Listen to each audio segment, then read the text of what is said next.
Welcome to Friday Focus, August 12th, 2016. And I'm going to talk today about some observations I've made and want to give some a little bit of redirection. So we've been talking a lot about our core values and our brand promise, our purpose. And I think sometimes we don't realize we've always had this. Maybe we didn't exactly spell it out, but we always had it. And as the practice has grown, it's more important that we communicate it, because sometimes people lose touch with what our core values are, or our brand promise is, or why we exist. And I think at one time when we started the business, everybody sort of knew it, and we didn't have to write it down. And as we've grown, we got to write it down and talk about it, and make sure we're holding true to those things. Because I'm hearing and seeing many things that are clearly in violation of that. That's not going to happen. We're going to put a stop to that. So let's talk about just briefly our brand promise. I'm going to go to where I've seen some core value things that are going against it. The brand promise is going to be excellent service. Respect people's time, and give outstanding results. Now recently we noticed that on the vein side we were having struggles with having sort of underfilled days, because we were scheduling people out a month from now, and a month comes by and it's today, and the people that were scheduled a month ago, they're not coming in, so I got big holes in the schedule. So then we're scrambling by trying to overbook people. We don't know which patients are going to fall off the schedule. The reality is, we didn't respect people's time if we're scheduling them for a month, and they're not coming in anyways, they're going somewhere else. We know that statistically, if you book them out a month or 2 months or 2 weeks plus, they're probably not going to get service here. The probability is that they're going to find some other service. Kind of like saying, we want you as a patient, but not now, we're sort of busy. And we certainly can't give good results if we're turning people away. So we talked about how to fix that. I'm going to go over the different departments, how to fix that specifically, and how to make it so that our schedule is a little bit more even, respecting our own time, but also respecting our patient's time. I'm going to talk about something else called resilience.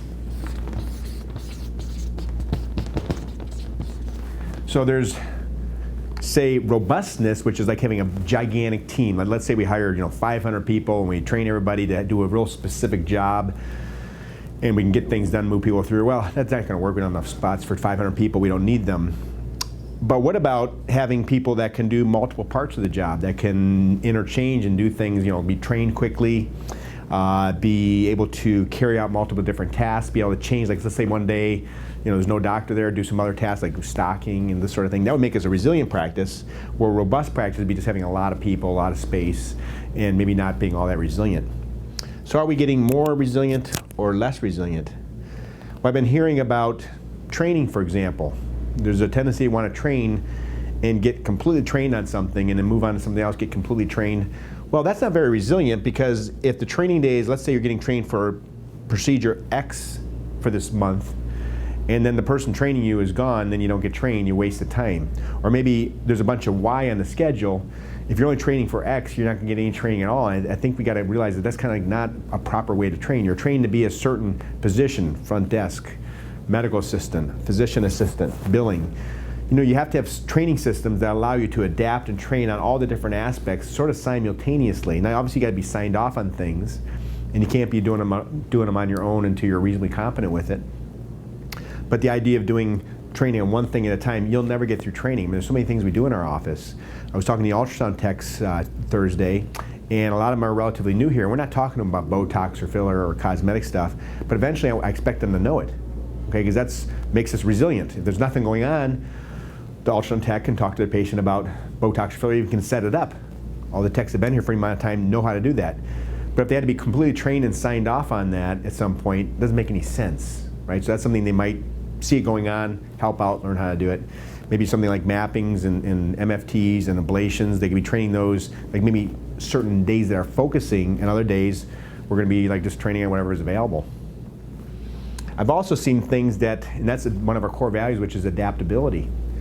I've also seen and heard stories about us maybe putting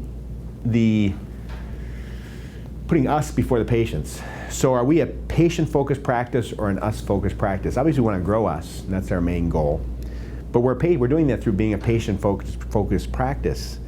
And things such as turning patients away because they're late, this can't happen. This is ridiculous. And I know it's happened. I've been getting people send me reports when this happened.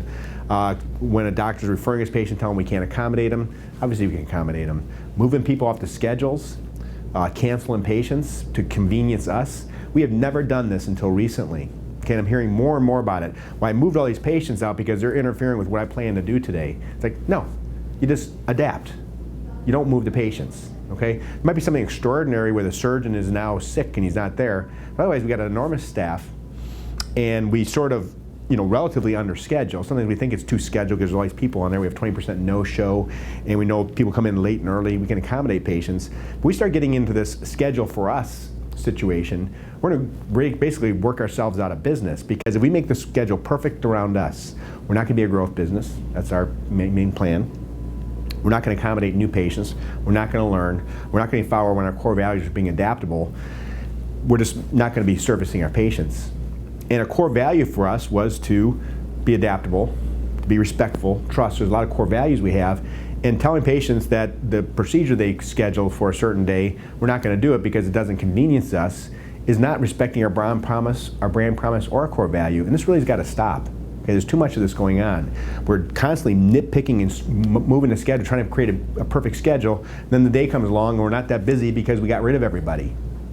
And that is not the direction we're going. I want to make everybody understand this is not what we're doing. We built our practice on accommodating the patients before accommodating ourselves. And now we're getting some parts of the practice that want to accommodate ourselves and put the patients second, make them accommodate to our needs. We've always had a yes approach to patients. I'm going to be a little late. Are you going to be accommodating me? Yes.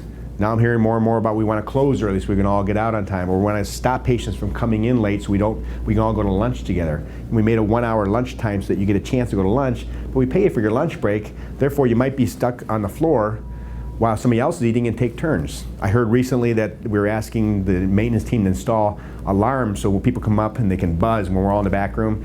There's never a reason that everybody's got to be in the back room. Okay, so if you're thinking about we want to inconvenience patients to convenience us so we can all go to lunch together, we like to go as a group, you've got the wrong thinking. Okay, if there's 3 people at the front desk, you don't all need to go to lunch together. You need to have somebody manning the front desk, so when a patient comes in, they're going to come in late, they're going to come in during lunchtime, during our supposed lunchtime, and we accommodate these patients.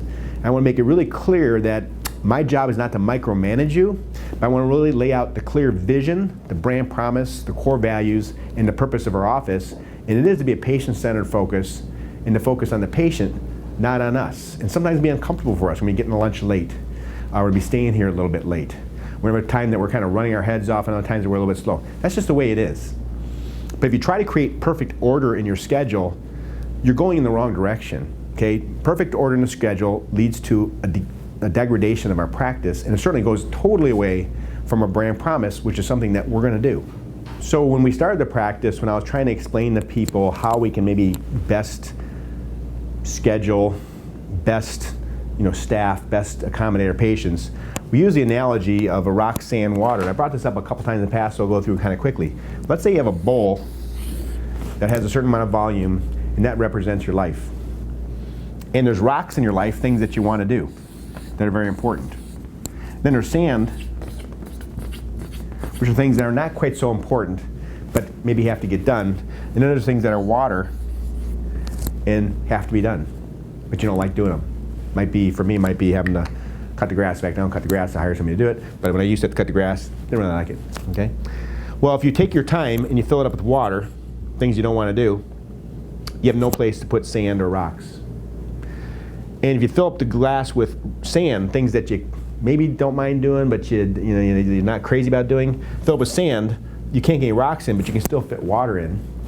But if you fill the bowl with rocks, there's room to drop some sand in, and there's still room to fill up with water. So when you're looking at a day that we have, let's say, surgery rechecks, those are kind of like water. We have to do them, we have to accommodate them, but we might not have them have schedule priority. Somebody is getting a magic lift done or a cool sculpting done, that's a rock. So that's a schedule priority. Somebody says, I want to do cool sculpting and I might be a little bit late, we just accommodate them because that's where our value comes from. The surgery patients that are rechecks or some other rechecks, or patients that want something that doesn't have value, we might have them maybe accommodate a little bit to the schedule we have. We'll certainly accommodate them, but they might not get the first choice of time, whereas the rocks will. And we never block rock space. If you block rock space and make it so you can't do a same-day mapping, you can't do a same-day cool sculpt, you can't do a same-day magic lift, the practice won't be a growth practice. So resilience, adaptability, and don't block the rock space. And don't move the patients unless it's absolutely necessary. Don't move them just to convenience us. And I think that happens too much, where we're moving patients around and adjusting them around or putting them off to another day. Very likely they're not going to get it done. You kind of, they took the time off for it. They had some plans, and we're moving them to accommodate us. That's not what our practice is built on. I just want to make it really clear that we're following our core values, our brand promise, and our purpose in order to grow the practice and grow us. And we have to go back to our roots and figure out what those things are and adapt them. Thank you very much.